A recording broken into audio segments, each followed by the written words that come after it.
How do you find the will to fight back against a world that wants to keep you sedated, average, and stuck in place? Join us for the tools and strategies you need to create a life of abundance, discipline, and high achievement. This is the Tactical Empire with Jeff Smith.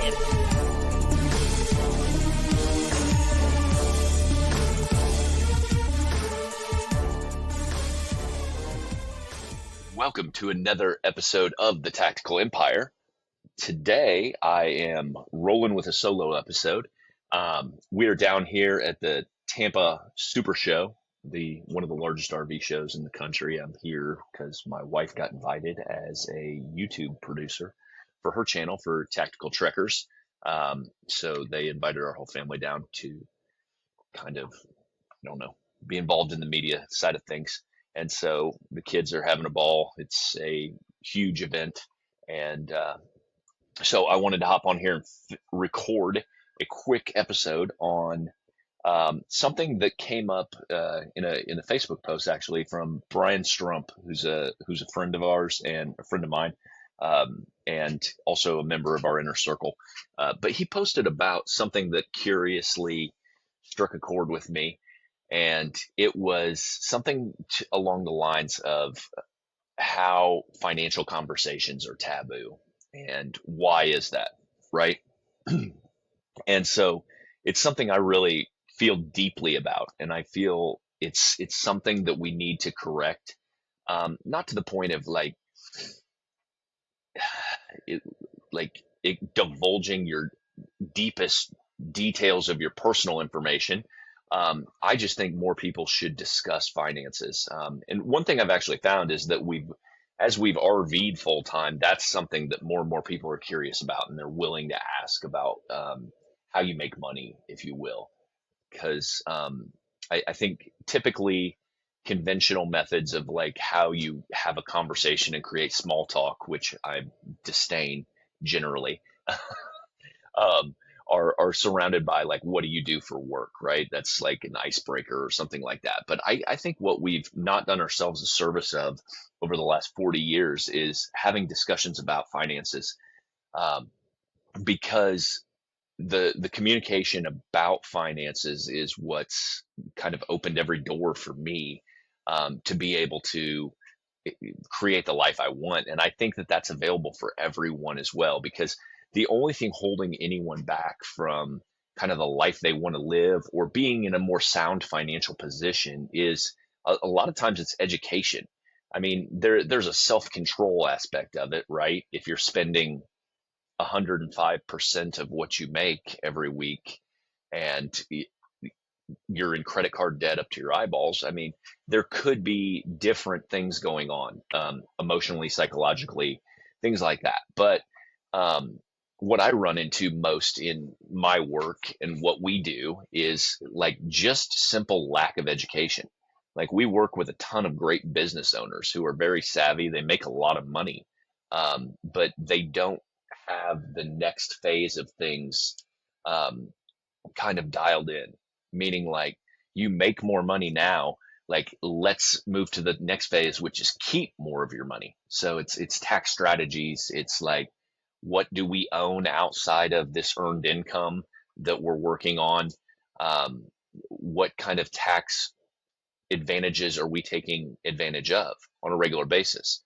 So part of moving out of that quadrant from an employee to a business owner is how do you funnel your money through entities that are benefiting you, and making sure that you're categorizing everything correctly so that you can keep more money, thus invest more money and keep it within your financial system. And I mean, systems are what we teach. That's the 7 levels of financial freedom. That's what we just beat into your head. But ultimately, the post was about why are the conversations taboo? And I think it has a lot to do with, I mean, I talk about the generation prior to us, our parents, right? And how they have kind of fallen short in a couple areas. I mean, they were promised a trajectory of come through the public school system, go to college, get a degree, come out, pop into a cubicle or a manufacturing business, and work 30 years for the same company, you'd get a pension, you'd get all these qualified programs you'd be eligible for, and you would ride off into the sunset when you're 62 and a half years old, right? And that's been their dream. Um, what we're finding as they get a little older is that they were kind of sold a bill of goods with regards to that. But then you don't talk about it. Like they didn't talk about their finances throughout it, being raised and bringing people up. I just have this conversation over and over again. If you were raised differently, then I totally understand. But I think money conversations are healthy, just like I think political conversations are healthy and religious conversations are healthy. The more we understand each other, the more we understand that we're all the same. And so, like when it comes to finances, it's really just basic things. Um, Now, there's more sophisticated things that people are doing all the time, and as the tax codes change, there's more different things available to people, and that's part of like networking and having these conversations. But ultimately, I mean, one simple concept that we could look at is infinite banking, and it's something that we teach very deeply on. We go deep on it at a granular level, but like that simple concept, if that permeated the 75% of the people and they understood how to use it at a younger age, and parents understood how they could invest in um, infinite banking systems for their children at an early age, and you could just throw money in there, whatever you had at that point in time, and partition it off from taxes forever and allow it to grow uninterrupted compounding interest throughout your children's lives or your life. I mean, I certainly know I started working for a Fortune 50 company when I was 19 years old, and we were highly encouraged to invest in the qualified programs, the Roth 401ks, the regular standard 401ks, the Roth IRAs, things like that, right?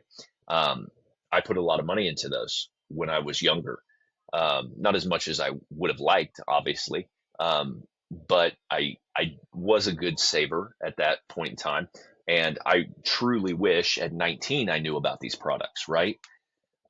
I didn't find out about them until I was probably 35 years old. So I missed out on like 16 years of compounding interest. And full transparency, when I left my corporate job, I cashed out my 401k, paid all the penalties, paid all the taxes, and rolled it into real estate investments because I wanted control of my money. That was the purpose of my mission of what I was doing. I was not going to be beholden to everybody else, my bosses at my job, my bankers, my financial system. Like I was building my own thing, and I wanted more and more control over the assets that I was willing to save for and the bank accounts I was willing to put together for my family. I mean, that's why I'm so passionate about this, because I know that it can change anyone's life in a short amount of time, and it's a matter of just understanding. And I didn't have that level of understanding because of the people I was surrounded by, because I was doing what they were doing. um, so when you're in a corporate environment like that, you just do what the people around you do, or what your HR department or continuing ed department teaches you is the right thing to do, right? It's kind of like going with these wealth advisors that tell you, yeah, invest with me, and I will gloss over the fact that I charge you 2 to 4% administrative fees that erode down your overall investment, but like they just gloss over that part, right? So when you look at your overall earning ability and how your money makes money for you, that you're working hard to save, you want these products to be efficient too, so that they have low fees or no fees. And then what's the taxability on them? Like, what exposure do you have to taxes, and how can you optimize that? Do you need to be buying more things, assets? Do you need to be owning businesses? Most people run things through their personal name initially, which is smart, and I recommend doing that. I don't know that you need to overcomplicate things early on, but as you grow money and you get in a better and better position financially, there's things to do that are not complicated, that do not cost lots of money, that most people just don't know about.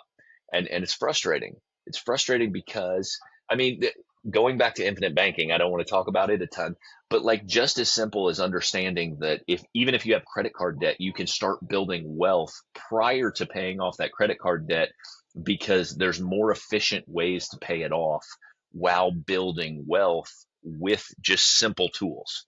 And conventional knowledge would tell you, oh, just get out of debt. Dave Ramsey would tell you, just get out of debt.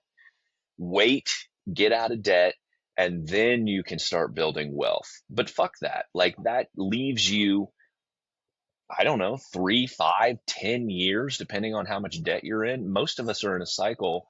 Most Americans are in a cycle of debt where it's just a hamster wheel of debt, and you're willing to accept these monthly payments to get what you need to get. I need to get the next Suburban to fit all my kids in. So, yep, we'll take on that $750 payment a month for the next 5 years. And then as soon as I pay that thing off, we'll buy another one because it's starting to have problems. So now I've strapped myself with this monthly payment forever into perpetuity. Or I have $25,000 worth of credit card debt. It's going to take me 3 years to pay off, 5 years to pay off, whatever. You're putting off your wealth accumulation for you and your family that many years. If you work a different system with just a small tweak, you can pay that off faster, quite frankly, and have wealth on the back end and start compounding that interest and avoiding the taxation on your investments day one. And so 3 to 5 years, are you in a better position financially? Yes. And is your family in a better position financially? Yes. Are you out from under that debt? Yes, absolutely. And so like, I think that the lack of communication about this subject is a abject failure. I think it's by design though. They don't teach us anything in school that's related to wealth. Um, I mean, you had to seek out different things. I have employees that are under 30 years old for me that I have taught to write checks. They don't know how to do it. They don't know how to fill out a check. Not that that's a huge deal, just like, but if you talk about everyday practical things, like we did calculus in school or like algebra. I mean, like the math that my 12-year-old does is borderline not applicable to life unless she's going to go become something, a scientist, an engineer, something that specializes in mathematics, right? Now, I think we need to know mathematics. I think it's very important, but I think we do not do our children justice, just as we weren't, with practical application of life skills when with regards to math, right? And things like that. So how do you run tables and underwrite deals and do all of that stuff? Like I've done a lot of real estate transactions and financial investing, and I barely use, I mean, what I would deem above eighth or ninth grade math ever. And so it doesn't take a rocket scientist, it takes awareness. And so it's a failure of the way the system's set up, but it's also a failure on our part. Like if you're not a seeker of knowledge, you're not going to find anything, right? If you just assume that this is the lot that this is the cards you've been dealt, and this is the life that we can have, like then you're already screwed essentially. You have to understand that there's more out there. There's other people doing other things. That's what I always recognized. I'm like, if that guy over there is just a guy, right? Just a man like me, whatever. Like if he can do it, I can do it. And that's what you all need to understand. If I can do it, certainly everybody can do it. And so it's a matter of seeking knowledge and becoming a lifelong learner and understanding the nuances of what the people that you want to model are doing and having those conversations. And also having conversations with like people around you. Like, what are you investing in and why? What does that look like? What do those returns look like? It doesn't mean you need to do anything. That's what I love about Brian Strump, because he's just a consummate questioner of things. He does not go with the flow. And this is what I would advise from everybody. I mean, don't just do something because you hear somebody else doing it. Like, question what they're saying. Like, if you see things that are too good to be true, and this is especially important going into the next 4 years, because I think they're going to be very bullish on crypto and all of those things. And so there will be a lot of information out there that is a little dicey. So you've got to pick your lane and stay in your lane, but also pursue additional sophistication within that lane. So, like, I invest in real estate, full transparency, life insurance, real estate, and I'm looking at businesses and other things at this point, right? We've bought businesses and sold businesses in the past. And so, like, that's something that we're looking to do more of. But with a very healthy level of skepticism on what we want to get into, because we want to protect our time freedom, of course. And so I am identifying asset classes and things like that to just look at what we've got. We've got a decent portfolio, so maybe it's just optimization. How do we take better advantage of what we've already got through taxes and things like that? Are we paying too much money? Going back to the make more, keep more transition, and then invest more. So can we just use this flywheel that we've created just to pour more money back into that system? And will that service what we need, right? And so I say all this to say that we should have more conversations about finances. It should not be taboo. You don't have to tell me your exact numbers, but you should understand that people around you that are ahead of you, it's not always just because they're not buying Amazon or not spending as much at whatever Starbucks as you.